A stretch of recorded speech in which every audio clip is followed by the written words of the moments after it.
Hello दोस्तों, कैसे हो? आपका स्वागत है त्रिपाण स्टडी सेंटर में। आज जो हम करने जा रहे हैं क्लास 12 एनआईएस बोर्ड का जो है चैप्टर नंबर 27।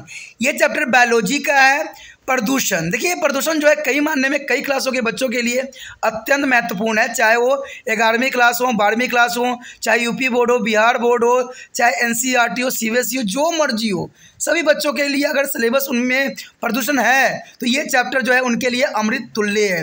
क्योंकि आपको पता ही है कि त्रिपाण सेंटर जो है आपको हिंदी के साथ साथ जो है इंग्लिश में भी एक्सप्लेनेशन किया जाता है, और साथ में जो आपके मोबाइल पर डिस्प्ले भी होती है तो वो हिंदी इंग्लिश दोनों ही लैंग्वेज में होती है। तो कहते हैं यहाँ पर जो है डबल डोज के रूप में त्रिपाण स्टडी सेंटर जो है आपके समक्ष प्रस्तुत हुआ है। दोस्तों, आज जो हम करेंगे प्रदूषण में बहुत कुछ जानेंगे, जिसमें वायु प्रदूषण, ध्वनि प्रदूषण, जल प्रदूषण और वायु प्रदूषण जो होगा इसमें मेन हम उठाएंगे, और इसके मुद्दा, इसके प्रिवेंशन और इसके बारे में बहुत कुछ जानेंगे।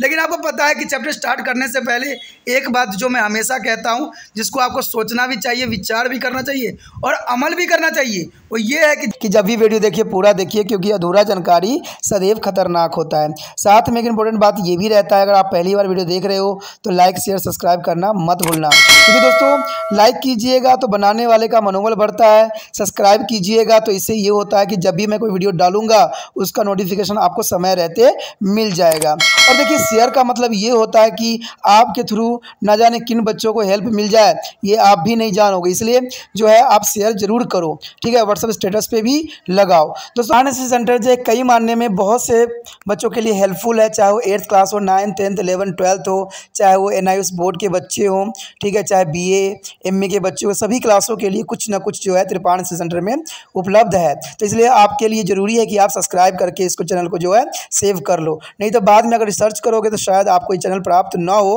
तो इसलिए सोचना नहीं, विचार नहीं करना है, सब्सक्राइब करके जो है अपने पास सेव करना है। दोस्तों, ये तो बात था आपके लिए, लेकिन आप देखते हैं हमारा आज टॉपिक क्या है। The next topic is soil pollution. The soil pollution is the most important pollution here. The addition of the substance that change to quality of the soil by the making it is a less fertility and unlevel support of life is called soil pollution. There is a soil pollution generally is a unsupported of life, and the less fertility is called to the soil pollution. There is a substance is a change the quality of the soil making. There is an important here, and the next is a source of soil pollution. The source of the soil pollution here, the soil pollution causing by the due to the domestic source, industrial source, and agriculture residues. There is the most important here, the causing, and there first is a domestic source. There are domestic source here, a plastic bag, kitchen waste, is a glass bottle, and the paper. There is a domestic source is a very dangerous for today life. There are plastic bags are also dangerous, and the kitchen waste and glass bottle and the paper. But here the next second is the industrial source is the chemical residual fly ash and the metallic waste and the others. And the agricultural is the use is the fertilizer and pesticides. The use of is in many country in a field. The next is a harmful effect of the soil pollution. There is a decreasing of irrigate and the land, thereby the reduction of the agriculture production. And the next is a decrease in the soil productivity, and there are next is the carry over to pollutants into the food chain and damage the landscape. Here there is the most harmful effect of the soil pollution. The next is the control of soil pollution here. The head is a judicious use of chemical fertilizer and pesticides and proper to the proper irrigation practice and the conservation of the farm waste into the compost and much use of biofertilizer and the manure is a farming.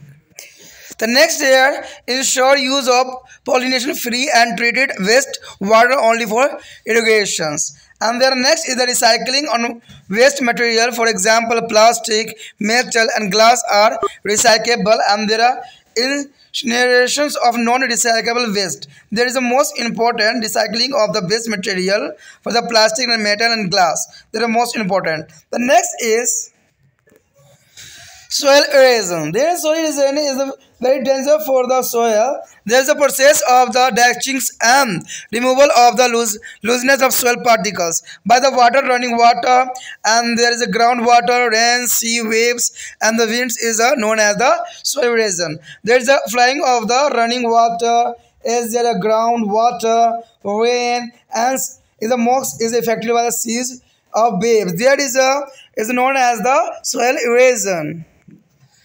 The soil may be eroded by their water and weight is contributing to the significant amount of soil loss every year in our country. There is a most is a harmful effect on the field, and the next is a types of soil erosion. Here is the types of soil erosions, the beam erosions. The first of all, wind. The wind is mostly causing the erosion of the soil. The erosion of the large quantity of fine soil particles and sand from the desert by winds is known wind erosions. It is a spread over to the cultivated land and thus destroy the fertility of water land. The wind erosion is a maximum effect for the soil. And the next is sheet erosion. There is sheet erosion when the water move and over the land surface is sheet is a take away for the topmost thin layer of the soil. And this is a phenomenon occur uniformly on the slope of a hilly area and the river beds and their area affected by the flood. This type of erosion is known as a sheet erosion. The sheet erosion is a maximum here the area of the river beds area affected by the flood. That is sheet erosion is mostly erosion for the field. The next is a gully erosion. The gully erosion is when the water moves down over the slope as a channel. It escapes out of the soil and the form gullies, which is gradually is multiply and spread over to a large area. This type of soil erosion is known as a gully erosion.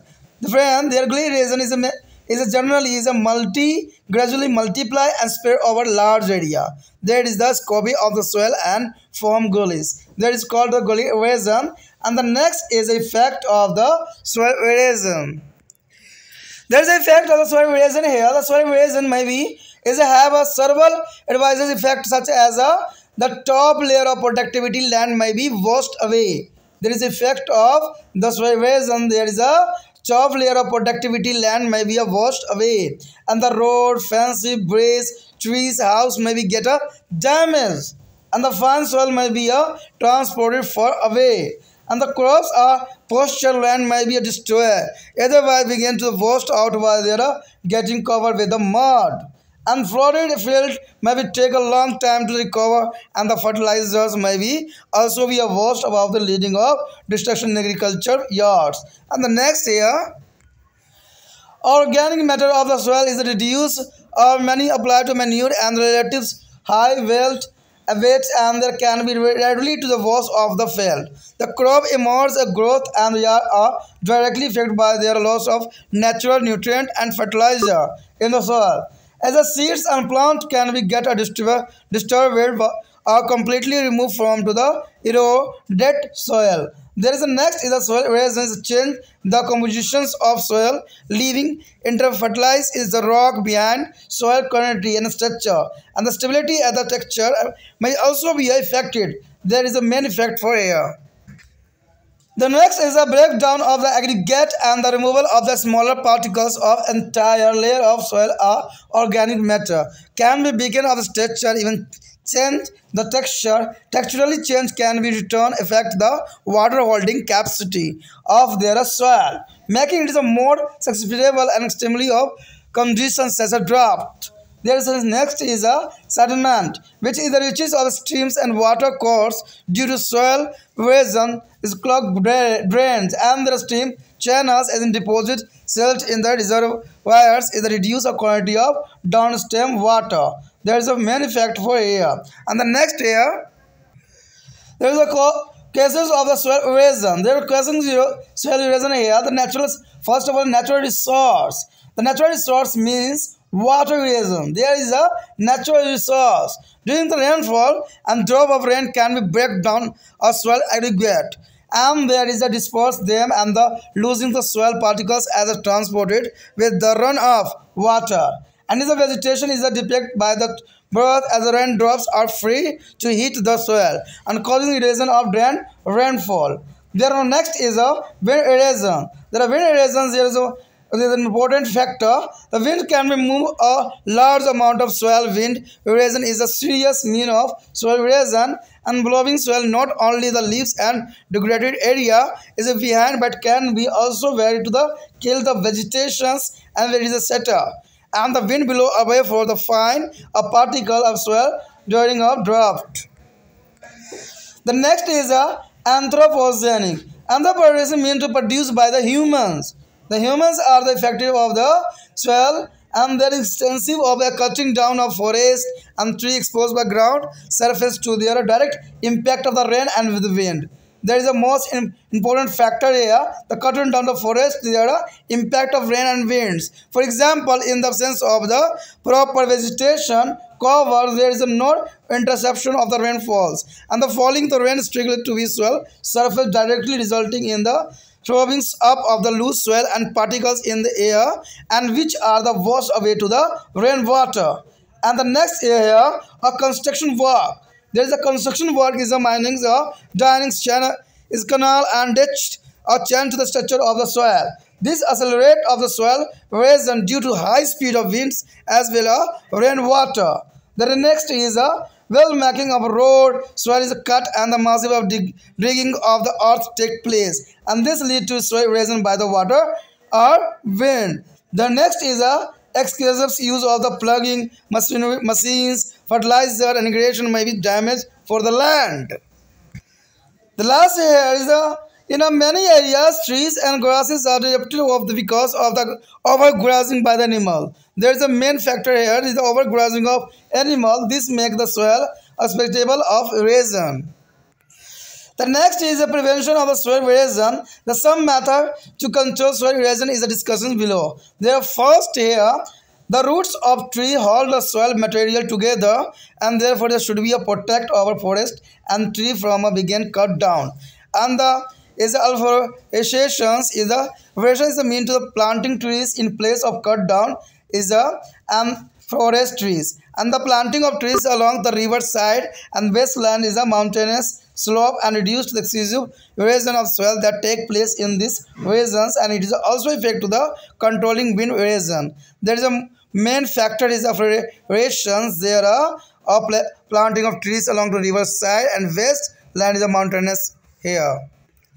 There is also a grazing by the domesticated animal in the planet by to the use of soil erosion by the protecting vegetations cover too, especially on the hill slope, which are more prone to be soil erosion.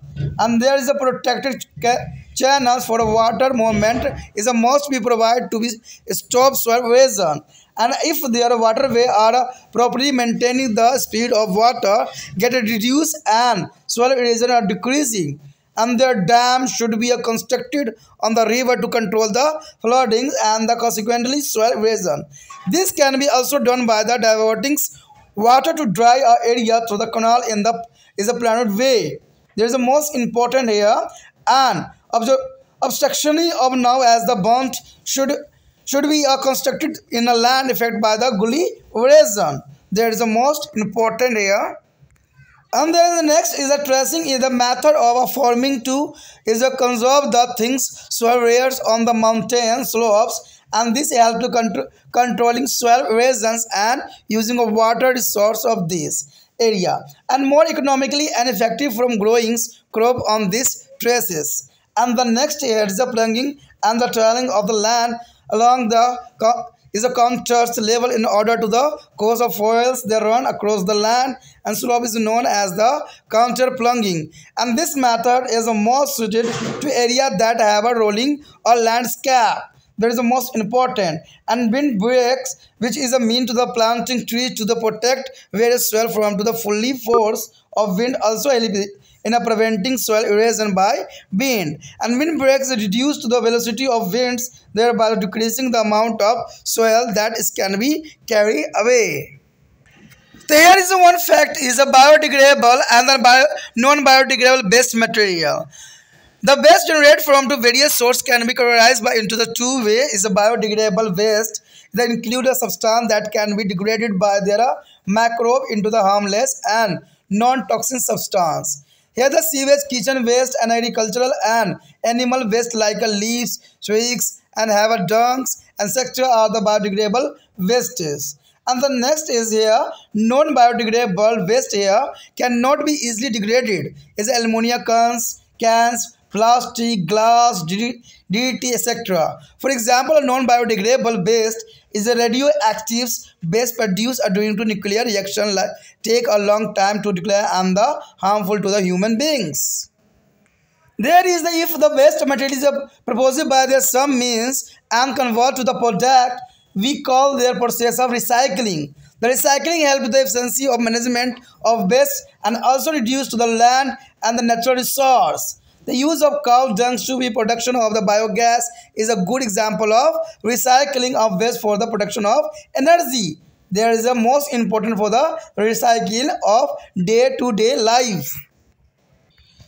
तो यहाँ पर जो हमारा आया है topic बहुत important है, soil pollution. देखिए सॉइल पोल्यूशन बहुत ही इंपॉर्टेंट टॉपिक है जिसको आपको समझना चाहिए।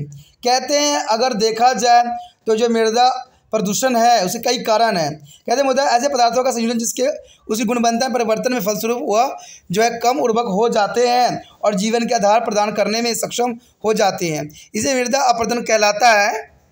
अगर जनरली बात यहाँ पर देखा जाए तो मृदा अपरदन जो होती है, मृदा अपरदन का मतलब ही यही होता है कि अगर मान लीजिए कोई खेत है और खेत में उपज देने की क्षमता खत्म हो गई है तो इसका मतलब है कि मृदा अपरदन हुआ है। यानी कहते हैं जो मृदा के ऊपरी पार्ट होती है बहुत इंपॉर्टेंट होता है, लेकिन कई कारणों से जो होता है वो खेत में रह नहीं पाता और वो इंसानों की गलती की वजह से ही ऐसा होता है जिसकी वजह से मृदा अपरदन कहलाता है। और मृदा अपरदन जो है जनरली होती ही रहती है, जो कि काफ़ी कहते हैं फर्टिलिटी के लिए सही नहीं है और उपज के लिए भी सही नहीं है और पौधे ग्रोथ करने के लिए तो उचित है ही नहीं।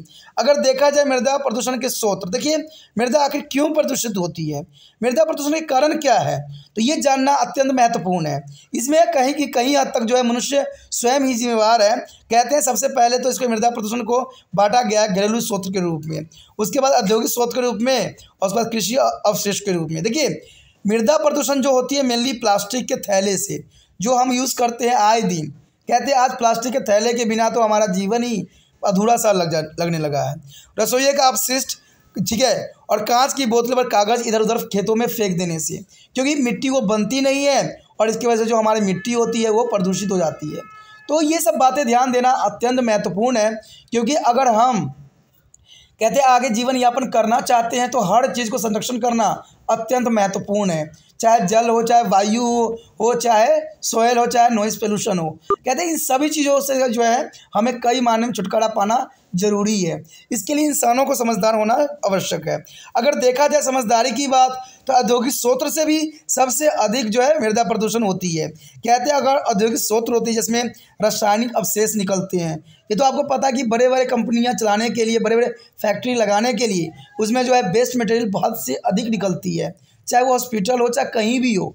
अब कहते हैं कि बायोडिग्रेडेबल पदार्थ जो होते हैं, बायोकेमिकल्स जो होते हैं जो बड़े बड़े हॉस्पिटल से निकलते हैं, उसको भी वो लोग क्या करते हैं मिट्टी के अंदर दबा देते हैं या कहीं ढेर लगा देते हैं, तो इससे भी जो है मिट्टी अनफर्टिलाइज हो जाता है।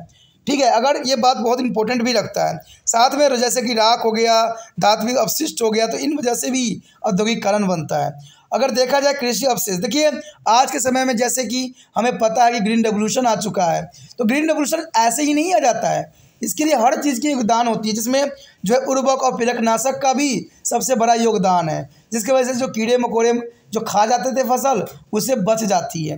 तो कहते हैं जहाँ ग्रीन रेवोल्यूशन इतना बहुत बड़ा काम किया है वहाँ पर जो है मिट्टी की फर्टिलिटी ख़त्म कर दिया है। अब देखिए ग्रीन रेवोल्यूशन से हमने क्या किया है, खेतों में उत्पादन बढ़ाया है और जनसंख्या बढ़ रही है तो उसको हमने खाना खिलाया है। लेकिन अगर मान लीजिए एक समय आएगा जहाँ खेती उपज देना बंद कर दे, फिर हम क्या खाएंगे?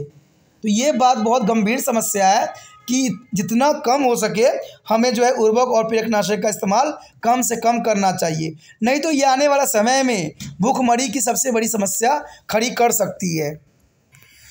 उसके पश्चात अगर देखा जाए मृदा प्रदूषण के हानिकारक प्रभाव, देखिए मृदा प्रदूषण आप लोग सोचते हो कि बहुत ही आसान है, क्या ज़मीन प्रदूषण हो सकती है? खेतों में कूड़ा करकट फेंक देने से क्या होगा?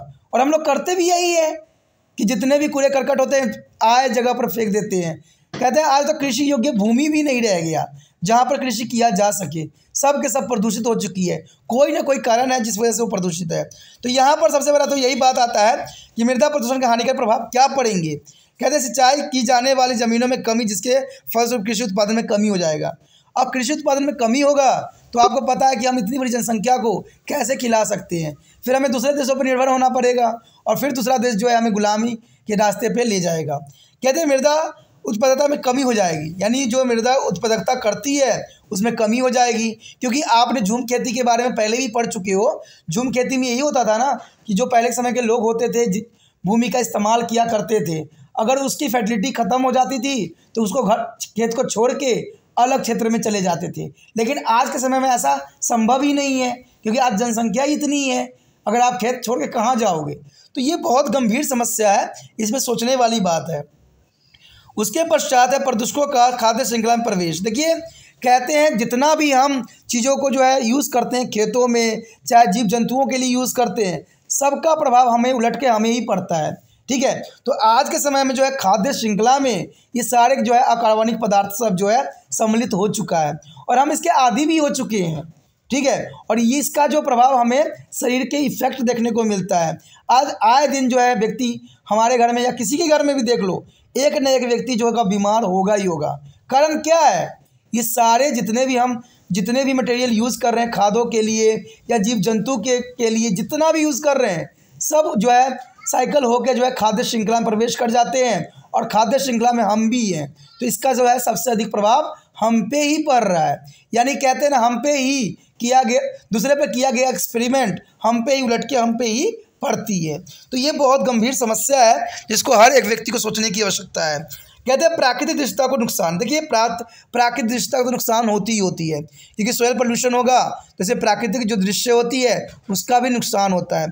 चाहे आप कहीं भी चले जाओ आपको लिफाफे, ठीक है, बहुत से दिखे नज़र आएंगे ही आएंगे। चाहे कितना भी स्वच्छ क्यों न राज्य हो, कितना भी स्वच्छ क्यों नहीं देश हो, वहाँ पर इन चीज़ों को जो है आम आपको देखने को मिलेगा। उसके पश्चात है मृदा प्रदूषण का नियंत्रण। देखिए ये बहुत काफ़ी इंपॉर्टेंट बात है कि जो मिट्टी प्रदूषण होती है उसको हम कैसे रोक सकते हैं। देखिए दोस्तों, रोकने का तरीका तो है, लेकिन लोग इसको अपनाए तब ना। लोग तो इसको अपना ही नहीं रहे हैं। तो देख लेते हैं फिर भी मृदा प्रदूषण के नियंत्रण क्या उपाय हैं जिसको हम करके जो है अपने कर सकते हैं। कहते हैं सबसे पहले तो यही बात है जो मैं अभी बता रहा था आपको कि रासायनिक उर्वरक और कीटनाशक का विवेकपूर्ण उपयोग। यानी हमें इतना ही रसायन का उपयोग करना चाहिए जितना आवश्यक है, धड़ल्ले से उपयोग नहीं करना चाहिए, नहीं तो खेत के प्रदूषण के साथ साथ मानव जीवन के अस्तित्व के लिए भी खतरा का विषय बन सकता है। उसके पश्चात है उपयुक्त एवं समुचित सिंचाई व्यवस्था। देखिए सिंचाई व्यवस्था भी सही करना अत्यंत महत्वपूर्ण है। इससे क्या होगा कि इससे मृदा प्रदूषण होने की चांसेस बहुत ही कम होगा। कहते हैं कृषि अवशिष्ट एवं कंपोस्ट में रूपांतरण तथा जैव उर्वरक को खाद और कृषि में अधिक उपयोग करना। देखिए कहते हैं यहाँ कंपोस्ट खाद का उपयोग करना चाहिए, और कंपोस्ट खाद का उपयोग करना कई मायने में हमारे लिए भी अच्छा है, क्योंकि आपको पता है कि जो काऊ डंक होते हैं, काऊ के मल मूत्र हो जाए चाहे इंसानों के हों, उनको किसी गड्ढे में एकत्र करके उसको क्या करना है, कई महीने तक उसको सराहना गलाना है, और ये सड़ने गलने के बाद आपको पता है कि मीथेन गैस बन जाती है जो रसोई घर में गैसों के रूप में उपयोग किया जा सकता है। जब इसका गैस खत्म हो जाता है तो उसका भी हमारा उपयोग खत्म नहीं होता, यहाँ तक इसका उपयोग और बढ़ जाता है। ये जो हो जाता है खाद के रूप में कन्वर्ट हो जाता है, और इस खाद में जो होता है कोई तरह के फर्टिलाइज़र यूज़ नहीं होता है, और इसका कृषि भी जो होती है 4 गुनी हो जाती है। तो आप समझ सकते हो कि हम इन चीज़ों का इस्तेमाल करके कंपोस्ट बना के या जैव उर्वरकों का उपयोग करके, खादों का उपयोग करके हम कृषि में उत्पादन हद से अधिक बढ़ा सकते हैं, जो कि रसायन भी जो है नहीं बढ़ा सकती है। तो हम क्यों नहीं प्राकृतिक चीज़ों का इस्तेमाल करें। लेकिन आज लोग जो है ऐसे प्राकृतिक चीज़ों का इस्तेमाल करना ही नहीं चाहते। ठीक है, उनको तो छीछी लगता है, गंदगी ही लगता है, लेकिन ये गंदगी नहीं है। कहते हैं ये हमारा भोजन के मटेरियल ही के बॉडी से बाहर निकलता है, इसको गलत हम नहीं कह सकते, और इसका खाद जो है बहुत उपयोगी होता है। कहते हैं ये चीज़ें जो है कई जगहों पर इस्तेमाल भी किया गया है, और इसका जो है अच्छा खासा हमें फ़ायदा भी देखने को मिला है। उसके पश्चात है प्रदूषण मुक्त एवं उपचारित जल को ही सिंचाई के लिए उपयोग में लाने इन्हें सुनिश्चित करना। देखिए जो है प्रदूषित मुक्त। आज जो होते हैं खेत करने के लिए व्यक्ति क्या करते हैं, जो इंसानों के वेस्ट मटेरियल्स होते हैं जो बहा दिए जाते हैं नालों में, उन्हीं को जो है पानी को खींच के खेतों में डाल दिया जाता है, जो कि कहते हैं ये प्रदूषित होती है जल, और इसमें न जाने कितने प्रकार के जो है हानिकारक केमिकल भी बह रही होती है। तो ये सारे खेतों को काफ़ी नुकसान पहुँचाती है। तो ऐसे चीज़ों से हमें खेतों को बचाना है। उसके पश्चात अपशिष्ट पदार्थ जैसे प्लास्टिक, धातु, कांच आदि का जो है पुण्य चक्रण आना एवं पुण्य चक्रणीय अपशिष्ट को जो है भस्मीकरण किया जा सकता है। देखिए दोस्तों, कहते हैं अगर प्लास्टिक ख़त्म नहीं हो सकता है तो प्लास्टिक के ऐसे चीज़ें बना सकते हैं जो काफ़ी घरों में उपयोग भी किया जा सकता है। यानी रिसाइकल करना ही इंसानों की बुद्धिमत्ता का जो है परिचालक होगा। अगर ऐसा वो करना संभव बना लेते हैं तो हो सकता है कि आने वाला समय में प्लास्टिक का निपटारण जो होगा बहुत ही सुचारू रूप से किया जा सकता है। उसके पश्चात है मृदा अपरदन। देखिए सॉइल इरोजन भी एक तरह का जो है बहुत ही खतरनाक हो रहा होता चला जा रहा है। कहते हैं स्थिल और मृदा कणों द्वारा जल प्रवाहित जल, भूमिगत जल और वर्षा समुद्री लहरें व हवा द्वारा अलग किए जाने व हटाए जाने की प्रक्रिया का मृदा अपरदन कहलाता है। यानी सिंपली शब्दों में ये समझ सकते हो कि जो तेज़ हवाओं के कारण मिट्टी जो है उड़ के इस स्थान दूसरे स्थान चली जाती है, या तेज़ बरसात के कारण जो मिट्टी जो होती है बह जाती है, इसी को हम क्या कहते हैं, मृदा अपरदन कहते हैं। ठीक है, ये बहुत ही साधारण लैंग्वेज में है। कहते हैं मृदा का जो अपरदन जल का वायु द्वारा हो सकता है, जिसके कारण हमारे देश में प्रतिवर्ष मृदा का महत्वपूर्ण भाग नष्ट हो जाता है। आपने देखा ही होगा कि कई क्षेत्र में जो है बहुत तूफान आती है, और ये तूफान में क्या होता है, मिट्टी के कण ही होते हैं। तो ये उपजाऊ मिट्टी के कण होते हैं जो अपने जगह से उड़ा के दूसरे स्थान पे ले जाते हैं। और दूसरी बात तो रह जाती है, वो रहती है आपको पानी के साथ बह जाना। कहते हैं हमारे देश में तो आए दिन जो है बाढ़ आती ही रहती है, तूफान आती ही रहती है, तो इसके वजह से भी खेतों को काफ़ी नुकसान पहुंचता है। अब यहाँ देखा जाए कि मृदा अपरदन को क्या प्रकार है, कैसे कितने प्रकार है, तो हम देखते हैं यहाँ पर। देखिए इसमें सबसे पहले तो यही बात बताया गया है, वायु अपरदन यानी विंड इरोजन। कहते हैं रेगिस्तानी क्षेत्रों में हवा द्वारा महीन मृदा कणों को भारी मात्रा में अपरदन वायु अपरदन कहलाता है। ठीक है, यानी जो है वायु के द्वारा यहाँ से भगा कहीं दूसरे एरिया में ले जाने को ही मृदा अपरदन के यानी वायु अपरदन के रूप में जाना जाता है। ये कि क्या कहते हैं, कृषि भूमि के ऊपर फैल जाते हैं और इस प्रकार जो है उस भूमि की उर्वरकता को नष्ट कर देते हैं, और उर्वरकता नष्ट होगा तो इसका मतलब जो है कृषि कम होगा। उसके पश्चात है परत अपरदन यानी शीट इरोजन। देखिए ये भी एक तरह का जो है बहुत समस्या का कारण बनता है। जब पानी धरातल के ऊपर एक सतह के रूप में प्रभावित होती है तब यह शीर्षित मृदा की पतली परत को बहाकर ले जाती है। यह घटना पहाड़ी क्षेत्रों की ढालों एवं नदी तट में जो है सामान्य रूप से होती ही रहती है, जिसे क्षेत्र बाढ़ द्वारा प्रभावित होते हैं, और इस प्रकार के अपरदन को जो है परत अपरदन के नाम से भी जाना जाता है। तो आप समझ सकते हो कि ये अपने साथ जो है बहुत मात्राओं में जो है मिट्टी बहा के ले जाते हैं, तो इसे कहते हैं हम शीट इरोजन यानी ऊपरी परत को बहा के ले जाना। उसके बाद है गुल्ली इरोजन, जिसको हम अवनालिका अपरदन भी कहते हैं। अवनालिका अपरदन ये कई बार एग्जाम में आ भी जाता है, गुल्ली इरोजन होती क्या है, तो याद रखना अवनालिका अपरदन भी कहते हैं इसको। जब पानी ढाल में एक धार के रूप में प्रभावित होते हैं तो यह मृदा के खोद डालता है। यानी मान लीजिए ऊपर से पानी का धार जो है काफ़ी तेज़ से धरती पे गिर रहा है, तो बहुत तेज़ से गिरेगा तो क्या होगा, मिट्टी के जो है वहाँ के कण जो है बह जाते हैं साथ में लेके। ठीक है, और ये प्राय देखने को आया है कि जो हिल स्टेशन है, एरिया है, वहाँ पर बहुत ऊपर से जो है पानी की तेज़ धाराएं बहती है, जिससे जो है अनवकरणीय नाली बन जाती है, जो धीरे धीरे कई गुना बढ़ जाती है और एक बड़े क्षेत्र में फैल जाती है। इस प्रकार के मृदा अपरदन को अवनालिका अपरदन कहते हैं। यानी साधारण शब्दों में जानना चाहोगे तो सिर्फ इतना ही है कि जब बहुत तेज़ बरसात होती है तो पानी की धारा जो है बहती है, और पानी की धारा बहने से क्या होता है, एक नाली सी बन जाती है, और यही नाली धीरे धीरे क्या होता है, एक बहुत बड़ा नाली में कन्वर्ट हो जाती है। और नाली बनने का मतलब क्या है दोस्तों, कि मिट्टी को बहा के ले जाना। और क्यों बहा के ले गया, बहुत तेज़ प्रेशर से ऊपर से पानी आया और उसके साथ एक नाली बन गई। इसी नाली को ही हम नालिका अपरदन कहते हैं, यानी इसी को हम गुल्ली इरोजन कहते हैं। तो ये बहुत ही साधारण शब्द में था जिसको आप भूलोगे नहीं। आगे जो हमारा मृदा अपरदन के प्रभाव, देखिए मृदा अपरदन कई प्रतिकूल प्रभाव भी हो सकते हैं, तो क्या प्रभाव पड़ता है ये आपको जानना अत्यंत महत्वपूर्ण होगा। कहते हैं उपजाऊ भूमि की सबसे ऊपरी परत बह कर चली जा सकती है, सड़कें, बड़े दीवार, पुल और पेड़ और घरों की क्षति भी पहुंच सकती है। कहते हैं महीन मृदा कण जो है बहाकर बहुत दूर ले जाती है, और फसलों एवं चार उगाई जाने वाली ज़मीनों को बाहर ले जाने या मिट्टी को ढक जाने से कारण नष्ट भी हो जाती है। तो ये कई मायने में कई कारण बन जाती है, ठीक है। तो अपरदन के सारे प्रभाव पड़ते हैं। तो एक बार फिर से बता देता हूँ कि उपजाऊ भूमि की सबसे ऊपरी परत बहकर चली जाती है। सड़क और बाड़े, दीवारें, पुलें और पेड़ जो है क्षतिग्रस्त हो जाते हैं, ठीक है। महीने मृदा जो है महीन जो बहुत पतला होते हैं, बहुत ही जो होते हैं स्मॉल कण होते हैं, कप पार्टिकल्स होते हैं, उसको बहाकर बहुत दूर ले जाते हैं। ये फसलों पर चारों उगाई जाने वाले ज़मीनों को बहा ले जाते हैं, जैसे मिट्टी ढक जाने के कारण नष्ट हो जाती है, ठीक है। बाढ़ प्रभावित क्षेत्रों को ठीक होने में काफ़ी समय लग जाता है। यानी आपको पता है एक बार बाढ़ आ जाती है तो उस एरिया को सही करने में कई टाइम लग जाती है और उर्वरक भी बहकर नीचे की तरफ चल जाती है, जिसके कारण कृषि की उपजाऊ में भी कमी हो जाती है। और ये जनरली देखने को मिला भी है। आपको पता है कि भारत में जो है ऐसी बाढ़ आती ही रहती है और उस क्षेत्र के लोग जो है काफ़ी प्रभावित होते हैं। उसके पश्चात मृदा के कार्बनिक अवयव, अवशेष या कोई प्रयुक्त खाद्य अपशिष्ट कम भारी होने के कारण आसानी से खेत से बह जाते हैं। मृदा से पोषक उर्वरक के क्षय से फसलों सीधे ही प्रभावित होते हैं और बीज और पौधे जो है अस्त व्यस्त हो जाते हैं। यह अपरदित मृदा के पुण्यता अलग हो जाते हैं। लेकिन दोस्तों अगर पोषक तत्व बह जाएगा तो जो है यहाँ के जो बीज होंगे वो जो होंगे क्षति अस्त व्यस्त हो जाएंगे और उनमें जो है अपरदन की क्षमता जो है खत्म हो जाएगी। अगर देखा जाए तो इससे क्या होगा, मृदा के पोषक तत्व उर्वरक में क्षय से फसलें सीधे ही प्रभावित होंगे और इससे जो होगा बीज जो अगर लगाए गए होंगे तो वो अस्त व्यस्त हो जाएंगे, यानी उसका जो है बिल्कुल नुकसान ही पहुंचेगा। वो किसानों को भी सबसे अधिक हानि उठाना पड़ेगा। मृदा अपरदन को जो है मृदा का संगठन बदल जाता है और बंजर पड़ी ठिली जमीन बची रह जाती है। मृदा की गुणवत्ता, संरचना और सामूहिक स्थापित्व जो है संगठन की प्रभावित भी काफ़ी होती है। कहते हैं समष्टि के विभंग को, छोटे कणों को हटाने या मृदा की पूरी सतह या कार्बनिक द्रव्य के स्थानांतरण से ढांचा कमजोर पड़ जाता है और यहाँ की जो है संरचना में एक बदलाव आ जाती है।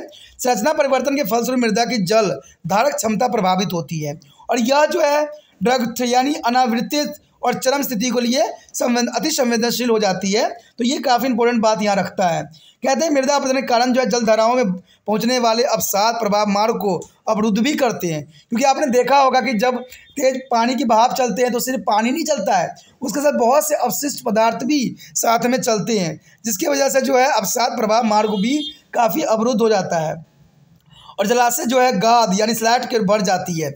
यह अनुप्रभाव नीचे बहने वाली डाउन स्ट्रीम जल को भी गुणवत्ता में काफ़ी नुकसान पहुंचाती है। तो ये भी बहुत बड़ा कारण यहाँ पर बन सकता है। अगला जो बात है हमारा मृदा अपरदन के कारण। देखिए मृदा अपरदन के कारण कौन कौन से हो सकते हैं। सबसे पहला कारण तो आता है प्राकृतिक स्रोत यानी जल अपरदन, वाटर इरेजन्स। कहते हैं वर्षा के समय वर्षा की बूंदा पुंज को नष्ट कर देते हैं, उन्हें बिखर सकती है। स्थिर मृदा कण जो है पानी के साथ बहकर चले जाते हैं, यानी धरती जो स्थिर रहती है और जब बरसात होती है तो पानी की बूंद जो होती है उनको ढीली कर देती है। और ढीली करने से क्या होता है, आपने देखा होगा कि कोई गंदा नाला बह रहा हो लेकिन बरसात के टाइम जो होता है मिट्टी के कण बह रहे होते हैं। तो ये आपको जनरली देखने को मिल ही जाता है, क्योंकि मिट्टी ज़मीन जो होती है ढीली पड़ जाती है और ये पानी के तेज बहाव जो है अपने साथ जो है इंपॉर्टेंट मिट्टी को बहा के ले जाती है।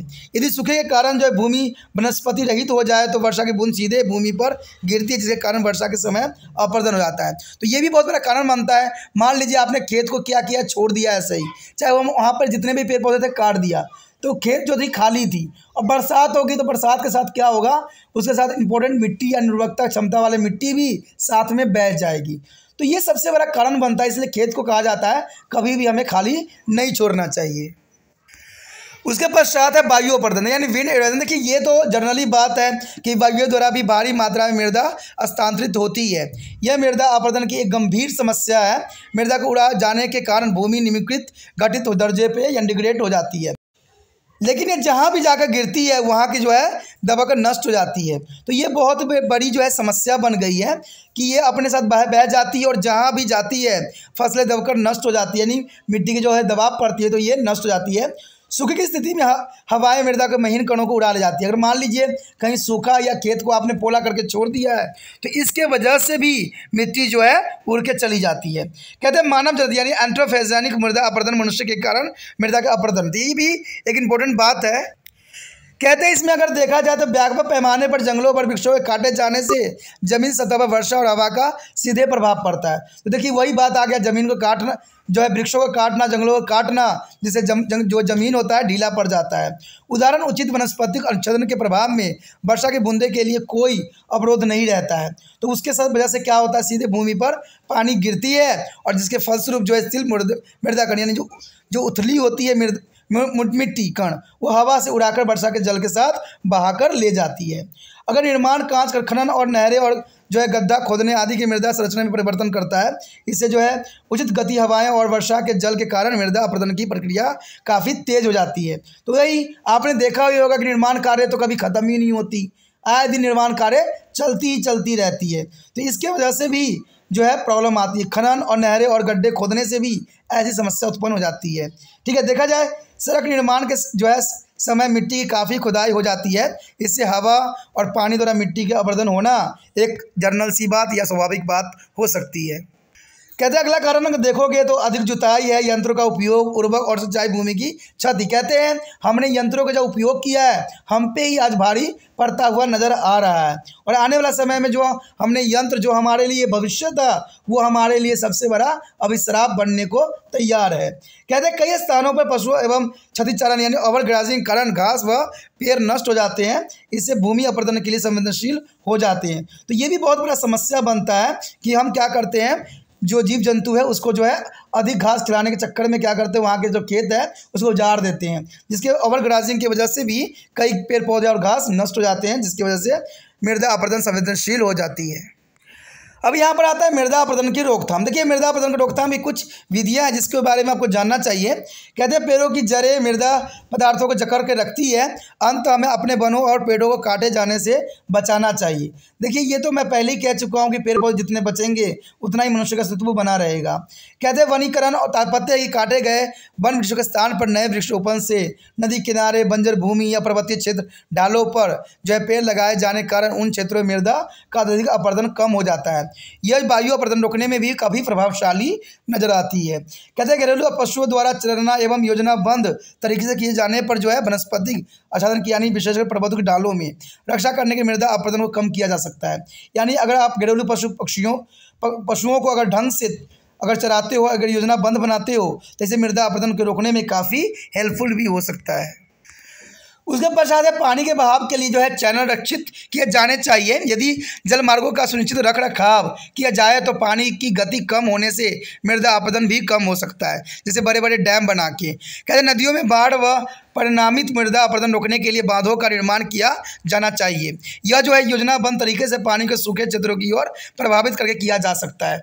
तो कहते हैं इंसान के पास अगर यंत्र है तो उसका यंत्र का वो सही उपयोग नहीं कर रहे हैं। आज भी देखने को आपको मिल जाएगा कई क्षेत्र जो है बंजर है तो कई क्षेत्र में बाढ़ आती है, तो पता नहीं ये कैसे होता है, ये तो समझने वाली बात है। कहते हैं अब नालिका अपरदन को प्रभावित भूमि में अवरोधक जिन्हें मोड़ा जा सकता है का निर्माण करके किया जा सकता है। मान लीजिए अगर नाली बन गई है यानी गली इरोजन हो रहा है तो उस क्षेत्र को जो है उसकी दिशा को मोड़ के हम दूसरे क्षेत्र में पानी को पहुँचा सकते हैं जहाँ पर सूखा पड़ती है या वहाँ पर पानी की आवश्यकता पड़ती है। कहते हैं पर्वतीय ढालों में पतली मृदा परत को संरक्षण के लिए सीढ़ीदार खेती की पद्धति अपनाई जानी चाहिए। इससे मृदा अपरदन कम होती है और इस क्षेत्र के जल संसाधन का फसल उगाने के लिए अधिक प्रभावित व किफ़ायती उपयोगी सिद्ध हो भी सकता है। अगर देखा जाए तो समुच्चय सतहों पर जो है जुताई से सतह के ढाल के आर पार नाली का निर्माण समुच्चय जुताई कहलाता है। यदि विधि लहरदार और पृष्ठभूमि जो भूपृष्ठीय क्षेत्र के लिए सबसे अधिक उत्तम विधि माना जा सकता है। कहते हैं वायु अवरोधक जिसका आश्रय मिट्टी की हवा को पूर्व बल से रक्षा करने के लिए पेड़ लगाए जाने से है। हवा से मृदा अपरदन को रोकती है और वायु अवरोधों के कारण वायु का वेग कम भी हो जाती है और इसके द्वारा ले जाई गई सकने वाली मृदा की मात्रा भी कम होती है। तो पेड़ जो है कई मायने में बहुत इंपॉर्टेंट है, तो इसको लगाने की जो है हमें संकल्प लेने की आवश्यकता है। अगर यहाँ एक बात देखा जाए जैव निम्नीकरण और अजैव निम्नीकरण अपशिष्ट पदार्थ, देखिए एक तरह का फैक्ट है। तो सबसे पहले तो आता है हमें जैव निम्नीकरण अपशिष्ट। कहते हैं वह पदार्थ है जिन्हें जीवाणुओं द्वारा जो है हानिकृत और जो है अपशिष्ट पदार्थों में निम्नीकृत किया जा सकता है। कहते वहित मल यानी सीवेज, रसोई का अपशिष्ट जो है कृषि और पशु अपशिष्ट जैसे पत्तियाँ, टहनियाँ, भूसा, गोबर आदि जैव निम्नीकरण अपशिष्ट बनाया जा सकता है। उसके बाद है अजैव निम्नीकरण अपशिष्ट यानी आसानी से निम्नमुक्त नहीं किए जा सकते हैं, जैसे एल्युमिनियम के डिब्बे, प्लास्टिक, कांच, डीडीटी आदि। इसके उदाहरण है जो नाभिकीय अभिक्रिया के जो है इसमें जो है काफ़ी रहता है और अवधि में जो है रेडियोधर्मी अपशिष्ट क्षय होने से बहुत अधिक समय लेती है और मानव के लिए हानिकारक भी सिद्ध होती है। यदि यह अपशिष्ट पदार्थों किसी अवधि द्वारा संधारित करके एक उत्पाद में परिवर्तन कर दिया जाए तो यह संसाधन जो है पुण्य चक्रण रिसाइक्लिंग कहलाता है। पुण्य चक्रण अपशिष्टों के सक्षम प्रबंधन में सहायक होता है और यह प्राकृतिक संसाधनों पर पड़ने वाले भार को कम भी करता है। तो दोस्तों रिसाइकिल जो है बहुत इंपॉर्टेंट तकनीक है जिसको अपना के हम जो है इन चीज़ों को निपटारण कर सकते हैं। कहते हैं अगर गाय के गोबर में विद्युत निर्माण हेतु बायोगैस का उत्पादन अपशिष्ट को पुण्य चक्रण का एक अच्छा उदाहरण है। मान लीजिए गाय का गोबर है तो उसको आप इकट्ठा करके एक टैंक में डाल के उसको सरा गला के उसे बायोगैस बना सकते हो, जिसका उपयोग आप रसोई घर में भी कर सकती हो। ठीक है, अगर मान लीजिए रसोई घर के लिए जो उपयोग हो जाता है, गैस खत्म हो जाती है, तो आप इसका उपयोग जो है खेतों में जो है बहुत अच्छी प्रकार से कर सकती हो। तो ये भी बहुत इंपॉर्टेंट टॉपिक था जिसको आपके लिए बहुत ज़रूरी भी था। दोस्तों इसी के साथ हमारा टॉपिक खत्म हो जाता है। आगे का टॉपिक जो है अत्यंत महत्वपूर्ण है, नॉइस पोल्यूशन। तो आप उसको देखना मत भूलिएगा, उसमें बहुत ही बातें इंपॉर्टेंट है जो आप आज तक आप नहीं जान सके। तो इसी तरह त्रिपाण सेंटर को लाइक शेयर सब्सक्राइब कीजिए। और एक बात जो आपको करना है जिसको भूलना नहीं है वो क्या है कि व्हाट्सअप पे से क्या करना है, आपको यूट्यूब से जो है कॉपी लिंक करना है और व्हाट्सअप स्टेटस पे लगा देना है।